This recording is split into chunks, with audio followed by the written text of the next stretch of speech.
1. Perilaku penawaran pada pasar persaingan sempurna. Pengertian pasar persaingan sempurna. Pasar persaingan sempurna adalah pasar yang di dalamnya meliputi penjual dan pembeli dengan jumlah banyak. Dengan catatan, kedua pihak tersebut tak dapat mempengaruhi harga sebab harga sudah ditentukan oleh pasar itu sendiri. Ciri pasar persaingan sempurna. 1. Banyaknya jumlah pembeli dan penjual. Meskipun jumlahnya banyak, penjual dan pembeli pada jenis pasar ini tidak bisa mempengaruhi harga. Penjual yang menawarkan barangnya di bawah harga pasar akan mengalami kerugian. Sedangkan jika memasarkan di atas harga pasar, maka akan sulit juga untuk menemukan pembeli. 2. Barang atau jasa yang diperdagangkan sifatnya homogen. Seluruh produk yang dijual pada pasar ini akan terlihat identik. Seorang pembeli tidak bisa membedakan secara umum apakah barang tersebut diproduksi dan dijual oleh perusahaan A, perusahaan B, atau perusahaan C. Oleh sebab itu, promosi harus dilakukan secara ekstra, karena tidak terlalu berpengaruh besar. Yang terpenting adalah memperhatikan kualitas produk. 3.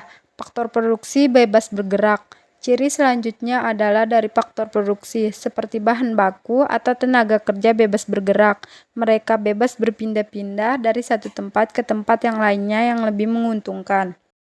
4. Terdapat kebebasan dalam mengambil keputusan. Selain itu, harga barang atau jasa benar-benar ditentukan berdasarkan interaksi permintaan dan penawaran di pasar, sehingga tidak ada kekuatan luar lain yang dapat mempengaruhi pengambilan keputusan oleh kedua pihak, termasuk pemerintah.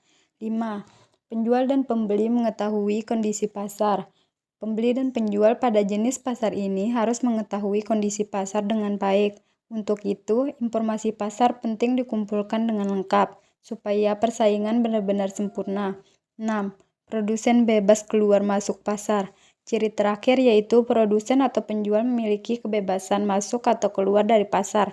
Perusahaan yang dapat memproduksi barang bisa masuk secara bebas ke dalam industri pasar terkait. Tidak ada yang bisa menahannya. Setiap perusahaan juga memiliki kebebasan untuk keluar dari pasar jika dibutuhkan. Kelebihan pasar persaingan sempurna.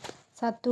Harga benar-benar terbentuk melalui mekanisme harga. Harga yang terbentuk tidak ada campur tangan pemerintah maupun asosiasi produsen. 2. Dalam jangka panjang akan terjadi harga yang menguntungkan konsumen karena harga dibentuk dari biaya rata-rata minimum, sehingga pasar menjamin diproduksinya produk dengan biaya rendah. 3. Persaingan sempurna tidak memerlukan adanya iklan, karena jenis barang, kualitas, dan harganya hampir sama. Kekurangan pasar persaingan sempurna. 1. Keuntungan yang diterima dalam skala normal, sehingga beberapa perusahaan sulit menyediakan dana untuk pengembangan. 2. Konsumen dapat merasa jenuh dalam pembelian, karena produk pada pasar adalah produk homogen. 3. Sehingga membatasi pilihan konsumen. Persaingan sempurna dapat menimbulkan biaya sosial. Perusahaan yang abal dengan biaya sosial akan menimbulkan kegiatan produksi yang merugikan masyarakat, misalnya polusi, penggunaan bahan pengawet berlebihan, dan lainnya. Keuntungan maksimal, efisiensi, dan keadilan pada pasar. Pada pasar persaingan sempurna, perusahaan tidak dapat mempengaruhi harga yang telah terbentuk di pasar sehingga kurva perusahaannya terbentuk horizontal. Laba maksimal akan dicapai saat MR atau penerimaan marginal sama dengan MC sama dengan biaya marginal atau pada tingkat harga sama dengan MR, penerimaan marginal sama dengan MC, biaya marginal. Berikut adalah contoh soal keuntungan maksimal. Keadilan pada pasar kompetitif. Pengertian. Pasar kompetitif adalah pasar dengan banyak pembeli dan penjual, memperdagangkan produk yang sama sehingga setiap pembeli dan penjual adalah penerima harga. Berikut adalah tampilan grafik perilaku penawaran pada pasar persaingan tidak sempurna. Bisa dilihat seperti pada gambar. Perilaku penawaran pada pasar persaingan tidak sempurna. Pasar persaingan tidak sempurna adalah kondisi di mana jumlah penjual ataupun pedagang lebih sedikit dibandingkan dengan pembelinya. Salah satu contoh dari pasar persaingan tidak sempurna adalah pasar saham, sebab harga saham dapat dipengaruhi oleh beberapa faktor, di antaranya para pemodal yang membeli saham dalam jumlah yang besar, dan faktor eksternal lainnya. Contoh perilaku penawarannya.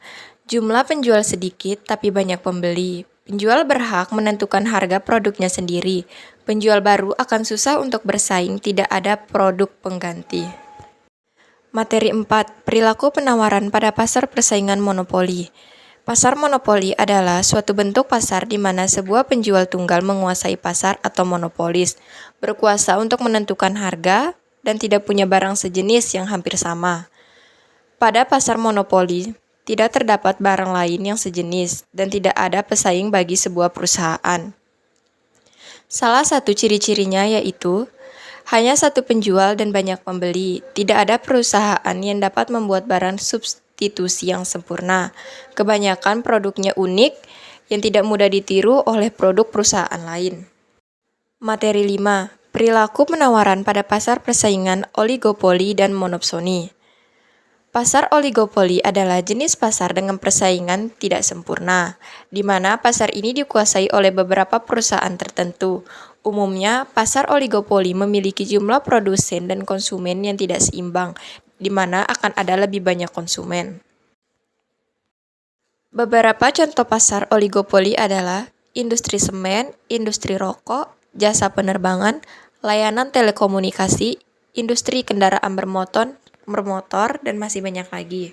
Artian pasar monopsoni adalah pasar yang terdiri dari banyak penjual namun dikuasai oleh pembeli tunggal, bisa individu maupun kelompok bisnis. Hal ini menyebabkan kondisi tawar-menawar harga yang tidak sehat karena banyak penjual hanya bergantung kepada satu pembeli. Contoh-contoh pasar monopsoni. Yang pertama, peternak susu sapi yang hanya bisa menjual susu sapinya kepada satu pembeli karena hanya ada satu pembeli di daerahnya. 2. Produsen coklat yang memproduksinya dengan bahan baku biji coklat, mereka membeli buah coklat dari berbagai perkebunan. 3. Produsen sosis ayam yang membeli bahan baku daging ayam dari berbagai peternak ayam.